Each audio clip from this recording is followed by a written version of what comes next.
She asked one question, and even the wind forgot how to move. The town of Dust Hollow had seen its share of silence before, but never like this.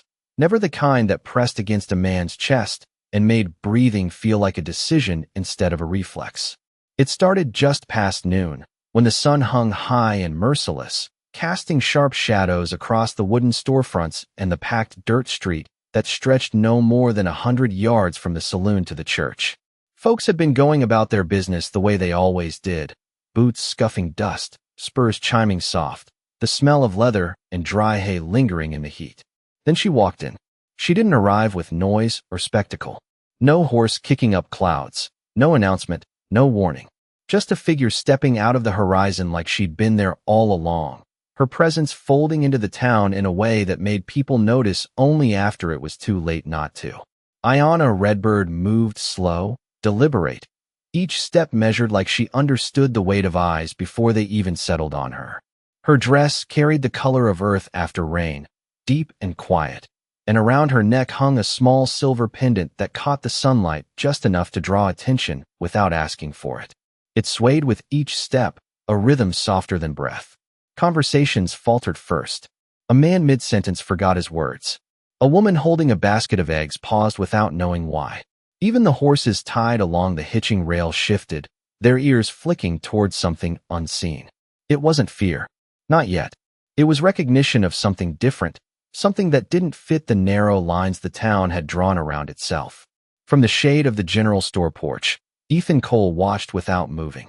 He stood with one shoulder against the wooden post, hat low, hands loose at his sides, the kind of stillness that came from years of knowing when not to be noticed. Most men in Dust Hollow reacted first and thought later. Ethan had learned the opposite. He noticed the way the pendant glinted, the way her gaze didn't wander but chose where to land, the way she didn't rush even when the weight of the town settled on her shoulders. She stopped near the center of the street, right where the dust was. Most worn from years of passing boots and hooves, and for a moment, nothing happened.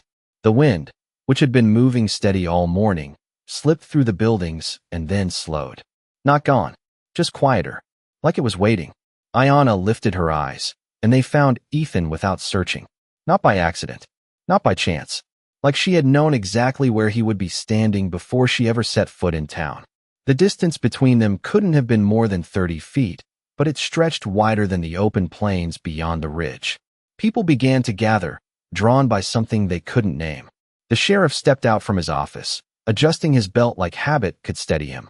A few men from the saloon drifted closer, arms crossed, faces already forming opinions they hadn't earned. No one spoke, not because they were told not to, because something in the air made words feel unnecessary, or maybe dangerous. Ethan pushed off the post, just enough to stand straight, but not enough to step forward. He didn't break her gaze, didn't look away. The pendant caught the sun again, a brief flash of silver that hit his eyes and stayed there longer than it should have. Something about it felt familiar, not in the way a man recognizes a thing, but in the way a memory recognizes him first. Ayanna took one more step. Then she stopped. Her voice, when it came, wasn't loud. It didn't need to be. It carried clean through the still air, steady as a heartbeat. "Before you speak," she said, her eyes never leaving his, "answer me this." The words settled into the space between them, simple, unadorned, but heavier than anything the town had heard in years. Ethan felt it before he understood it. The shift, the weight, the way every eye turned from her to him, as if the answer already belonged to him and had just been waiting to be claimed. He didn't reach for his hat, didn't move his hands, didn't do anything a man usually does when he's put on display. He just stood there, feeling the silence grow thicker, feeling the town hold its breath like it had all become one living thing. And somewhere deep beneath that silence, something older stirred, something tied to a night he had never spoken about, a story he had buried so well he almost believed it didn't exist anymore. Almost. The wind didn't come back. Not yet. It waited, just like everyone else, for the question that would follow, for the truth that had been walking toward this town long before anyone realized they were about to hear it. The silence did not break. It stretched, thin and tight, like a wire pulled between every soul standing in that street, and no one dared to be the first to touch it. Dust Hollow had always been a place where people spoke quickly and judged faster, where a man could be measured by the weight of his boots and a woman by the way she lowered her eyes. But now those same people stood as if the rules they had lived by no longer applied, as if something unseen had stepped into town and quietly rewritten them. Sheriff Thomas Avery cleared his throat, a small sound that should have meant authority, but it landed weak, swallowed by the stillness before it could travel more than a few feet.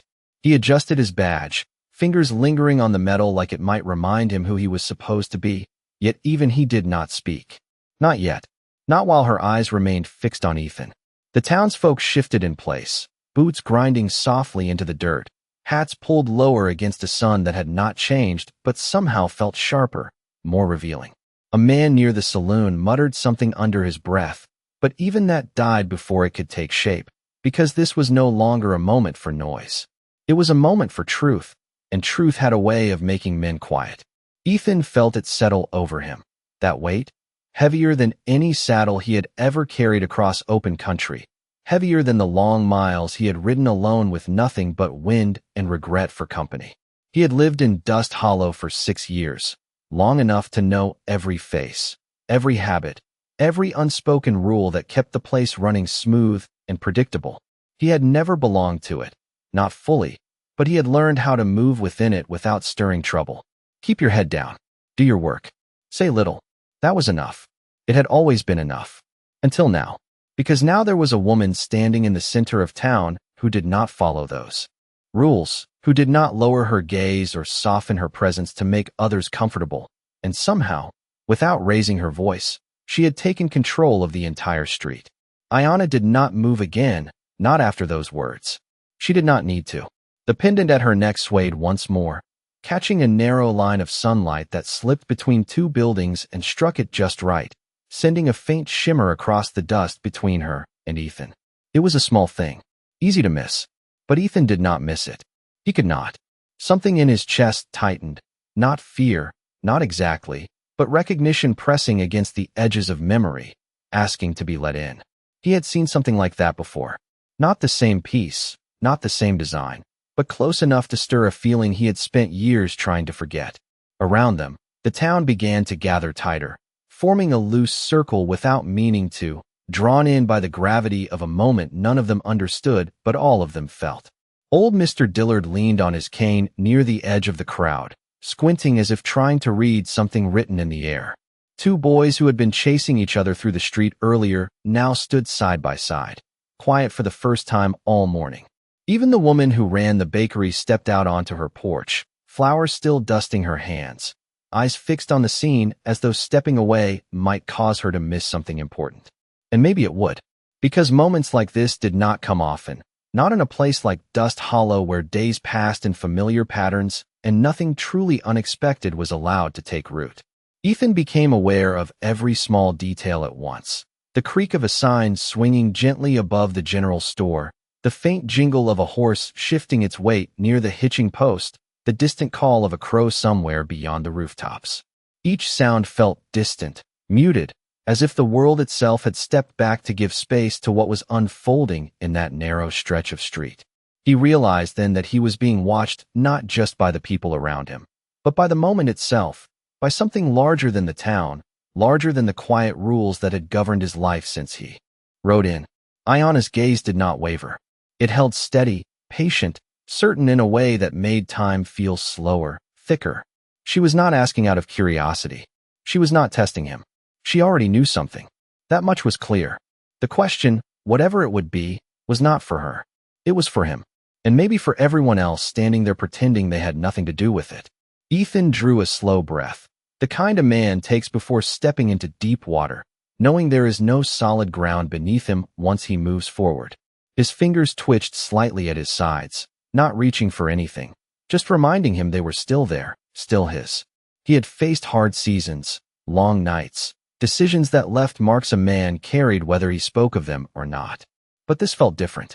This felt like being seen in a way he had spent years avoiding. Sheriff Avery shifted again, taking a half step forward as if to intervene, but something in Ayanna's presence held him back, not force, not threat, just a quiet certainty that this was not his moment to control. No one interrupted. No one stepped between them. The town, for all its noise and judgment, understood at least this much, that whatever was about to be said did not belong to them, even though it would change them all the same. The sunlight edged slightly west, shadows stretching just a little longer across the ground, marking time in a way no one needed to look at to feel. And still, she waited. Not impatient, not uncertain, just steady, as if she had all the time in the world, and he did not. And somewhere deep inside Ethan Cole, beneath years of silence and careful distance, something began to rise, slow and undeniable, like a truth that had finally decided it was done waiting to be remembered. The memory did not come all at once. It never did. It moved like heat over open land, slow, wavering, impossible to grasp at first, but undeniable once it settled into shape, and Ethan felt it now, pressing against the edges of his thoughts, asking to be seen whether he wanted it or not. He shifted his weight slightly, boots grinding into the dust beneath him, the sound louder than it should have been in the quiet, and for a moment, he thought about stepping back, about turning away like he had done so many times before when something felt too close, too real, but his feet did not move. They held him there, rooted in place as surely as if the ground itself had decided he was not leaving this moment unfinished. Ayanna watched him with the same steady gaze, not pushing, not rushing, just waiting, and that waiting said more than any demand ever could. It said she knew. Not everything, maybe, but enough. Enough to stand there without fear. Enough to ask a question that had already begun to echo inside him before she even spoke it aloud. The pendant at her neck swayed again, catching the light in a way that made his eyes narrow just slightly. And that was when the first clear image broke through the haze of years. Not this town. Not this heat. Another day, colder, quieter, the air carrying the scent of pine instead of dust, and a cabin set back from any road a man would choose unless he had no other place to go. He had been younger then, not in years so much as in the way he understood the world, still believing that silence could bury things deep enough that they would never find their way back. He had ridden hard that night, the kind of ride that leaves a horse breathing heavy and a man with no thoughts left except the next mile ahead. He had not been looking for trouble, but trouble had a way of finding men who thought they could outrun it. There had been a light in the distance, faint, flickering, and he remembered thinking it might be nothing, just a trick of tired eyes, but something had pulled him closer anyway. Not curiosity, not courage, something quieter, something he did not have a name for at the time. Back in the present, a man coughed near the edge of the crowd, the sound sharp and out of place, and several heads turned before settling again, as if even that small disruption felt like stepping across a line no one wanted to cross. Sheriff Avery's hand rested near his belt, not reaching, just there, a habit without purpose, and his eyes moved between Ayanna and Ethan like he was trying to understand a conversation that had not yet been spoken. Ethan did not. Look at him. He could not afford to. If he broke that line of sight, even for a second, he knew something would slip away, something important, something that had already waited too long. Ayanna tilted her head just slightly, a movement so small it might have gone unnoticed by anyone else, but to Ethan it felt like a shift in the entire moment, like the question she had promised was already forming, already taking shape between them. He felt it then, clearer now, the memory pulling itself together piece by piece. The cabin door, the way it had stood half open, not inviting, not closed, just waiting. The sound of wind moving through trees instead of across open land. And inside, a woman lying still, her breathing shallow, her skin pale in the dim light, and beside her, someone else. Not a man. Smaller. Watching.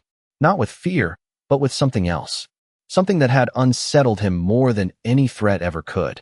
He remembered stepping inside, slow, careful, not because he expected danger, but because something about that place demanded respect he did not fully understand. He remembered the way the air had felt different, heavier, like it carried meaning he had not been taught how to read. And he remembered a voice. Soft, steady, speaking words he did not know, but somehow understood anyway. Back in Dust Hollow, the sun had shifted just enough to cast a longer shadow across Ethan's boots, stretching toward her, closing the distance without either of them moving.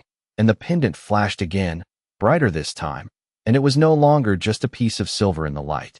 It was a key, a piece of something he had left behind, Something he had chosen not to carry with him when he rode away from that cabin and everything it represented.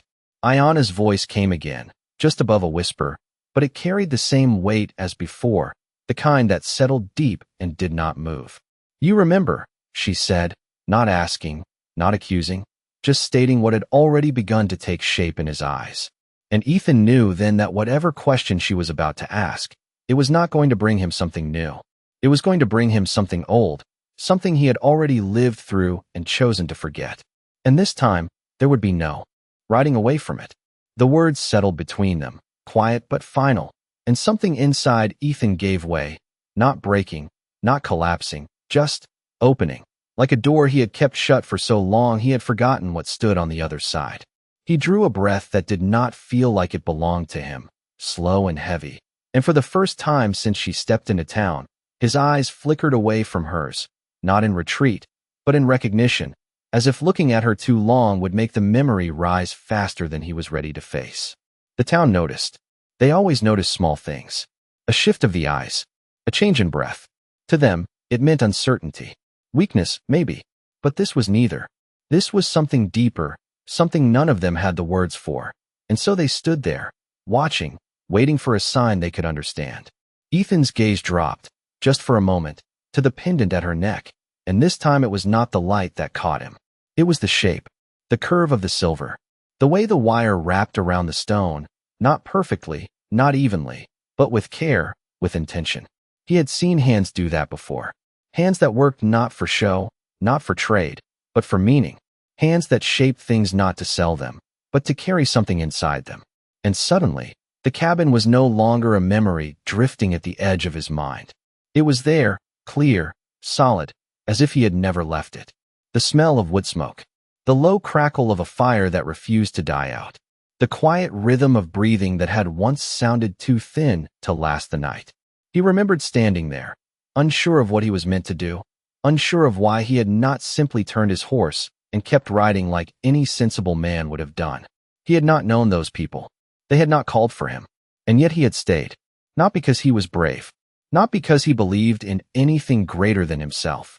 But because leaving had felt wrong. In the present, a whisper moved through the edge of the crowd, quick and uncertain, like dry grass brushing against itself in a weak breeze. Someone shifted. Someone else cleared their throat. The town was beginning to feel it now, that discomfort, that slow realization that whatever was happening in front of them did not belong to their simple way of seeing the world. They wanted it to be clear. They wanted it to be easy. Someone right. Someone wrong. But this was neither. Ayana took a single step closer, closing the distance by just a foot, but it changed everything. The space between them felt smaller now, more immediate, and the pendant stilled against her chest, as if it too had reached the end of its waiting. Her voice came again, softer than before, but steadier, carrying not just sound but certainty. "You stood in that doorway," she said, and it was not a question, it was a memory spoken aloud, shared between them as if the town had no place in it. Ethan's jaw tightened slightly, not in resistance, but in acknowledgement. He did not answer. He did not need to. The truth of it was already there, written in the way his shoulders held, in the way his breath slowed, as if he were stepping back into that moment piece by piece. He saw it now, clearer than he had allowed himself to in years. The woman in the bed, the child beside her, the way the fire had been fed not by convenience, but by care, and the way that child had watched him, not with fear, not with suspicion, but with a kind of knowing that had unsettled him more than any threat ever could. Back then, he had told himself it meant nothing, just a passing moment, a stop along the road, something to leave behind once the sun came up and the miles stretched out ahead again. But standing here now, with that same kind of gaze fixed on him once more, he understood how wrong he had been. The town did not see any of that. They saw only a man and a woman standing too close in the middle of a street, speaking words that made no sense to them. Sheriff Avery shifted again, this time taking a full step forward, the instinct to take control rising stronger now that the moment had gone on too long for his comfort. "Miss," he began, his voice firmer than before, reaching for authority that felt just within his grasp. "If you have business here, you best." He stopped. Not because she told him to. Not because anyone interrupted. He stopped because Ethan moved. Just a small movement. A lift of his hand, no higher than his chest, palm open, not commanding, not threatening, just enough. Enough to say not yet. Enough to say this does not belong to you. The sheriff's words faded before they could finish, and the town felt it again. That shift, that quiet understanding that whatever line they thought existed, they were no longer the ones drawing it. Ayana's eyes softened, just slightly, not losing their strength, but changing in a way that carried something else now. Not accusation, not anger, something closer to patience. Or maybe mercy. You did not ask who we were, she continued, her voice steady, each word placed carefully, like stones set into a path that could not be avoided. You did not ask what we could give you. Ethan swallowed, the motion small but visible, and for the first time since she had spoken, his voice answered, low, rough from disuse in a moment like this. No, he said. Just that. Nothing more. But it was enough. Because in that single word, the town heard something they had not expected. Not defiance. Not denial. Truth. And truth, once spoken, has a way of changing everything that follows. The word lingered in the air, simple and unadorned, yet it carried a weight that pressed against every person standing in that street. Because it was not just an answer, it was a door opening, and once opened, it could not be closed again. Ayana watched him closely, not with triumph, not with satisfaction, but with the quiet recognition of something finally stepping into the light. She nodded once, barely noticeable, as if confirming what she had already known before she ever arrived in Dust Hollow. The pendant at her chest rested still now, no longer catching the sun, no longer drawing attention, as if its purpose had shifted from being seen to being understood. And you stayed, she said, her voice steady, not rising, not falling, just moving forward like a current that could not be turned aside. Ethan's eyes lifted back to hers, and this time he did not look away. The memory had taken hold fully now, no longer fragments, no longer distant. He saw the cabin as it had been, the low ceiling, the rough wooden walls, the fire that had burned through the night. Not strong, not bright, but enough. He remembered how he had stood there longer than he needed to, longer than made sense, watching the slow rise and fall of the woman's breathing, listening to the quiet movements of the child who had not once taken their eyes off him. He remembered the moment he realized he could leave, that the danger he had imagined was not there, that whatever had drawn him in did not require him to stay any longer. And yet, he had not left. Not right away. In the present, a murmur moved through the crowd again, stronger this time. Curiosity mixing with discomfort as the pieces began to form in ways they could not ignore. A man near the back shook his head slightly, as if trying to dismiss what he was hearing, but his eyes remained fixed on Ethan, searching for something that would make sense of it all. The town did not like stories they could not control. They preferred things simple, clear, but this was becoming something else entirely.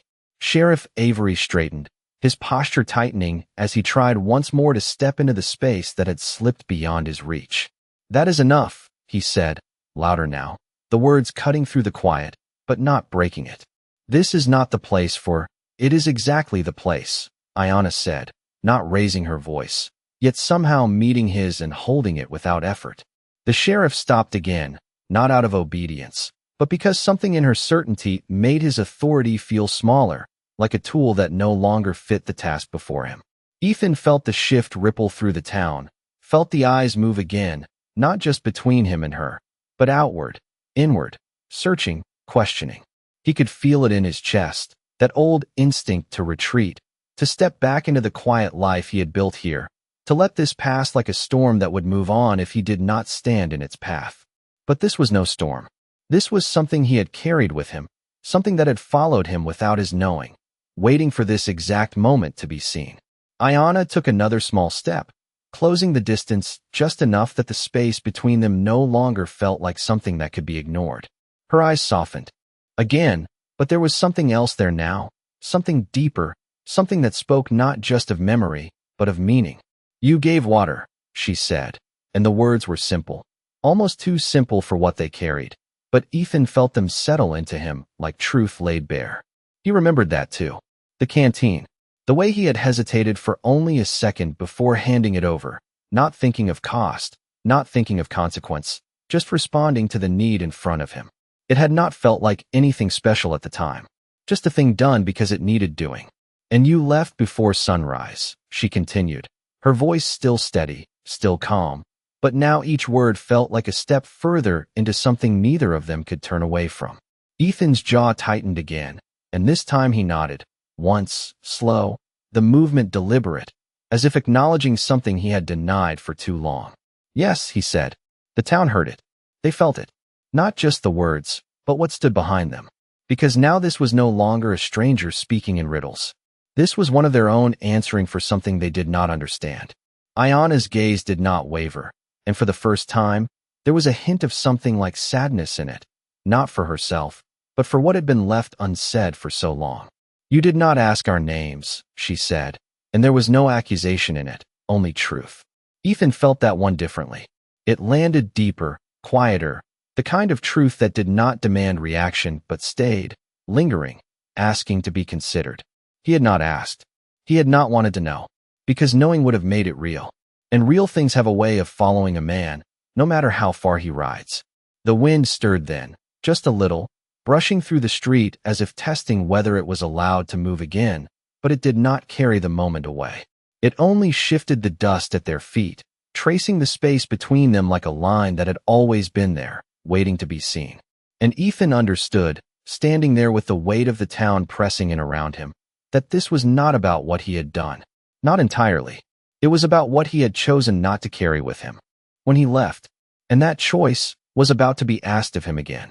The wind moved again, just enough to stir the edges of coats and lift a thin veil of dust from the ground. But it did not carry relief, it carried awareness, and the town felt it settle deeper, heavier, as if the air itself had decided there would be no easy way out of what was unfolding. Ethan stood where he was, but something in him had shifted, not outwardly, not in a way the town could name, but inward, like a man who has finally stopped pretending the road behind him does not exist. Ayana watched that change without surprise, as if she had expected it all along, as if every word she had spoken was not leading him somewhere new, but guiding him back to a place he had already been. The pendant at her neck rested still, but now it seemed less like an object and more like a witness, something that had carried time within it, something that had waited quietly for this moment to arrive. You thought it was small, she said, her voice steady, carrying just far enough to reach every ear in the street without ever needing to rise. What you did. Ethan did not answer right away. He felt the truth of it before he could put words to it, the way he had dismissed that night, folded it away like a simple act, something any man might have done, something not worth holding on to. He had told himself that, told himself it meant nothing, that it changed nothing, because if it had meant something, if it had mattered, then leaving would not have been so easy. And leaving had been easy. Too easy. It was, he said finally, his voice low, not defensive, not uncertain, just honest in a way that felt unfamiliar on his tongue. Just a thing that needed doing. A few heads in the crowd nodded at that, quiet agreement passing between them, because that was the kind of answer they understood. Do what needs doing. Move on. Do not make more of it than it is. That was the way of places like Dust Hollow. But Ayana did not nod. She did not agree. She simply held his gaze, and when she spoke again, there was something deeper beneath her words, something that did not argue, but revealed. It was not small, she said. The difference between their words hung there, not loud, not sharp, but undeniable. Ethan felt it settle into him, not as a challenge, but as a correction he could not ignore. Around them, the town shifted again, the murmur growing just enough to break the surface of silence. People exchanging glances, trying to understand why something so simple was being spoken of like it carried weight beyond their measure. Sheriff Avery took another step forward, slower this time, more careful, as if he had begun to understand that force would not serve him here. Miss, he said, choosing his words with more care than before, whatever business you have with him, you can take it elsewhere. This town does not. This town remembers what it chooses, Ayana said, turning her head just enough to acknowledge him, though her attention never fully left Ethan, and forgets what is inconvenient. The words were not spoken with anger, but they carried through the crowd like a quiet truth no one wanted to claim. The sheriff's jaw tightened, but he did not answer. Not because he could not, but because there was nothing he could say that would not prove her point. Ethan felt the weight of that too, not just her words, but what stood behind them. The years he had spent here, living among these people, sharing their silence, their habits, their way of looking past things that did not fit neatly into their understanding. He had not questioned it, had not challenged it. He had simply been part of it. Ayanna stepped closer again, close enough now that the space between them felt personal, no longer a distance measured in feet, but in choices. Her voice lowered, not for secrecy, but for clarity, each word placed carefully, as if she was offering him something he could either take or leave. "The woman you helped," she said. She did not forget. Ethan's breath caught slightly, the smallest shift, but enough. The memory sharpened again, the image of that woman lying still, the quiet strength in the way she had held on, the presence beside her that had watched him with eyes too steady for a child. He had left before he saw what came after. He had chosen not to know. She lived. Ayanna continued, and there was no drama in it, no flourish, just truth laid plainly before him. "Because you stayed long enough." The words settled deep, deeper than anything she had said before, because they carried consequence, something he had denied himself the weight of all these years. Around them, the town grew quieter again, but this silence was different. It was not confusion. It was listening, real listening. The kind that happens when something begins to touch places people did not know were still open. Ethan lowered his gaze for a moment, not in shame, but in thought, in the slow realization that what he had walked away from had not ended when he left. It had continued. It had mattered. And now it stood in front of him, asking not for explanation, not for apology, but for something far more difficult. Ayanna lifted her hand then, not pointing, not accusing, just resting her fingers lightly against the pendant at her chest, and for the first time, she let it catch the light fully, the silver gleaming, the stone within it holding a color that seemed deeper than the sky above them. "She told me," Ayanna said softly, her eyes returning fully to his, "about the man who came in from the cold and chose to stay." The wind moved again, stronger this time, carrying the scent of dust and sun-warmed wood, but it did not break the moment. It only framed it, like the land itself was bearing witness. And Ethan understood, standing there with the town watching and the past standing just a few feet away, that this was no longer about what had happened that night. It was about what it meant now. And the question she had promised was finally ready to be asked. The moment did not arrive with noise. It arrived with stillness, the kind that settles so deep a man can hear his own heartbeat echo against it. And Ethan felt that now, steady and slow, like something counting down to a truth he could no longer step around. Ayanna did not move. She did not need to. Everything that had been said had brought them here, to this narrow space where the past and present stood facing each other without anything left to hide behind. The pendant in her hand caught the light one last time before she let it fall back against her chest, and when she spoke, her voice was softer than it had been before, but it carried further, deeper, reaching places the louder words never could. "Why did you leave?" she asked. The question landed without force, without accusation, but it struck deeper than anything else she had said, because it was simple, and simplicity has a way of cutting through every excuse a man has ever told himself. The town leaned in without moving. No one shifted. No one spoke. Even the wind seemed to hesitate again, as if it understood that this was not a moment to interrupt. Ethan did not answer right away. He could not. Not because he did not know, but because he did, and the truth of it was not something he had ever said out loud, not even to himself. His eyes drifted for a second, not away from her, but inward, searching through the years he had spent building a life that did not ask him to remember. Dust Hollow had given him that. A place where no one asked where he came from. A place where a man could exist without explaining the road behind him. He had taken that, and held on to it like it was enough. But standing here now, with her question hanging in the air, he understood that it had never been enough. It had only been quiet. He swallowed once, the motion small but heavy, and when he spoke, his voice came low, steady, but carrying something new inside it. Because staying would have meant, he stopped. Not because the words were not there, but because they were. All of them. And choosing which ones to let out felt like choosing which part of himself to face. Ayanna did not rush him. She did not fill the silence. She waited, the same way she had from the beginning, patient, certain, as if she knew the answer would come, not because she demanded it, but because he could not leave it unsaid anymore. Around them, the town felt the shift again, deeper this time, the kind that moves through people slowly, changing something without asking permission. The men who had stood with crossed arms now let them fall to their sides. The woman on the porch took a step forward without realizing it. Even Sheriff Avery, who had tried so hard to keep this moment within the bounds of something he could control, now stood still, his authority quiet, his attention fixed on a truth he could not command. Ethan lifted his eyes fully to hers again, and this time there was no distance in them, no wall, no careful silence built over years of habit. Just honesty, raw in a way that felt unfamiliar but right.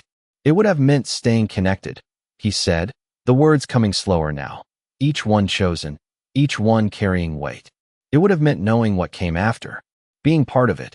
The admission settled into the space between them, and the town felt it, not as a story, but as something real, something human. Ayana's expression did not change much, but there was something in her eyes now, a quiet understanding that went beyond the surface of his words. She nodded once, almost imperceptible, as if confirming that he had finally reached the truth she had been leading him toward. "And you did not want that," she said. It was not a question. Ethan let out a breath he had not realized he was holding, the air leaving him slowly, like something long carried finally set down. "No," he said. The word was not proud. It was not ashamed. It was simply true. And in that truth, there was something else, something the town had not expected to hear from a man like him. Responsibility. Not spoken, not claimed, but present all the same. The silence that followed was different from before. It was not heavy with uncertainty. It was full of understanding that did not need to be explained. Full of a realization that what a man chooses not to carry can shape him just as much as what he does. Ayana took one final step, closing the last of the distance between them, and now they stood close enough that the space between them felt like a shared ground rather than a divide. Her voice, when she spoke again, was almost a whisper, but it reached him clearly, cutting through everything else. "Then answer me this," she said, her eyes steady, her presence unwavering. "If you could go back to that doorway, would you leave again?" The question did not rise. It did not fall. It stayed, suspended between them, and in that stillness, the entire town waited, not for noise, not for action, but for the one thing none of them could force. The truth of a man, spoken when there was nothing left to hide behind. The question did not echo, it did not need to. It settled into the bones of the moment like something that had always been there, waiting to be spoken aloud, and Ethan felt it move through him, slow and certain, touching every part of the man he had built and every part he had left behind. No one in Dust Hollow moved. Not a boot. Not a hand. Even the horses seemed to stand quieter, their usual restless shifting stilled, as if they too understood that something greater than habit was unfolding in that narrow stretch of sunlit street. Ethan did not look away. Not this time. His eyes stayed on hers, steady, not searching for escape, not measuring the distance to the edge of the moment, but standing inside it fully for the first time since she arrived. The memory returned again, not as fragments now, but whole, clear as the light falling across the town. The cabin, the fire, the quiet breathing that had once sounded too fragile to last until morning. And the choice. Always the choice. He saw himself standing in that doorway again, hand resting lightly against the frame, the outside world waiting just beyond, open, easy, familiar. He remembered the feeling then, the pull of the road, the promise of distance, the comfort of not being tied to anything that might ask more of him than he was willing to give. He had stepped away from that doorway because it was simple, because it was clean, because it did not require him to carry anything forward that might weigh on him later. Back in the present, the town watched him, but something had changed in the way they watched. It was no longer curiosity. It was not suspicion. It was something quieter. Recognition, maybe, not of his past, but of the question itself. Because every one of them, in their own way, had stood in a doorway like that at some point, had made a choice they had not looked back on too closely. Ayana did not speak again. She did not need to. Her question was still there, clear, unwavering, and it asked nothing more than truth. Ethan drew a slow breath, deeper than before, and this time it did not feel heavy. It felt grounding, like a man finding his footing after walking too long on uncertain ground. His shoulders settled, not in resignation, but in acceptance, and when he spoke, his voice carried something new, something that had not been there when this began. "No," he said. The word was quiet, but it did not disappear. It held. It stayed. And in that single word, the entire street felt the shift. A few people in the crowd exchanged glances, subtle, almost hesitant, as if they were unsure what they had just witnessed but knew it mattered. Sheriff Avery lowered his gaze slightly, just for a second, but it was enough. Enough to show that even he understood this was no longer something to control or contain. Ethan did not stop there. He did not let the word stand alone. Not this time. "I would not leave," he continued. The words steady, each one placed with care, not to convince anyone else, but because they needed to be said. "I would stay. I would see it through." The truth of it settled into the space between them, not loud, not dramatic, but solid in a way that could not be undone. Ayana's expression softened again, more than before now, the strength in her gaze still there, but joined by something else, something that felt like quiet acknowledgement. Not forgiveness, not judgment, just understanding. She nodded once, slow, deliberate, as if marking the moment not as an end, but as something that had finally reached the place it was always meant to arrive. The pendant at her chest caught the light again, but this time it did not draw attention. It simply existed, part of the moment rather than the center of it. Around them, the town exhaled without realizing it had been holding its breath. Shoulders lowered, hands relaxed. The tension that had stretched tight across the street eased, not breaking, but settling into something softer, something more human. No one spoke. There was nothing to add, because the question had been asked, and the answer had been given, and in that exchange, something had shifted that could not be easily named, but would not be easily forgotten. Ethan stood there, the weight of the past no longer something he had pushed aside, but something he had finally faced, and for the first time in years, it did not feel like a burden. It felt like truth. Ayana took a small step back then, not retreating, not distancing, just creating space again, the kind that allows a moment to settle fully before it moves on. Her eyes lingered on his for a second longer, not searching, not questioning, just seeing. And then she turned slightly, her gaze moving beyond him, out toward the town that had watched everything unfold, and in that simple movement, the silence returned, not heavy, not tense, but full of something new. Something that did not need to be spoken to be understood. The silence did not break when she turned. It deepened, not in weight, but in meaning, like something had been placed gently into the hands of everyone standing there, something they did not ask for, but could not put down. Ayana's steps were quiet as she moved away from him, not hurried, not hesitant, each one measured like she had already taken this path long before today.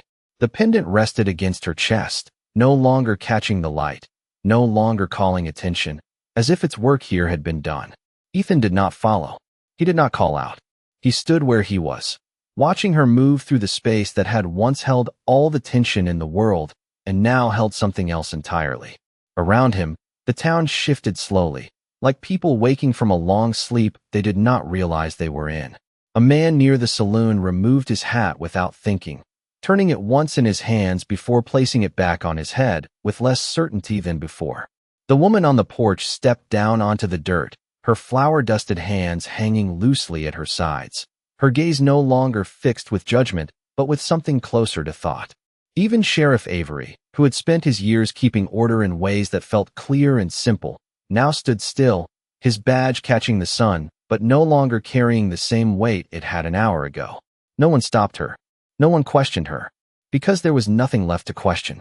Ethan felt the shift settle into him fully, not as relief, not as regret, but as something steadier, something that did not move with the wind or bend under the weight of other men's opinions.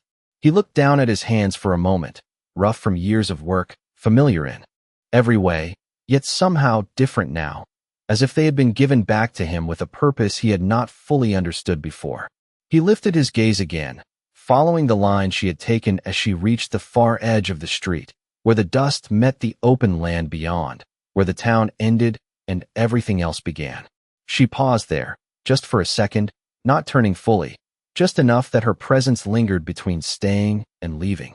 The wind moved again, stronger this time, carrying the scent of dry earth and sun-warmed wood, brushing against coats and lifting loose strands of hair, but it did not scatter the moment. It carried it, spreading it quietly through every corner of Dust Hollow, settling into the spaces where easy answers used to live.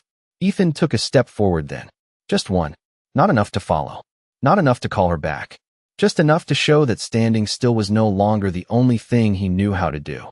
The movement was small, but the town saw it. They felt it. Because it was not about distance. It was about direction. Ayana's head turned slightly, just enough that he could see the line of her profile against the light, and for a brief moment, their eyes met again across the length of the street.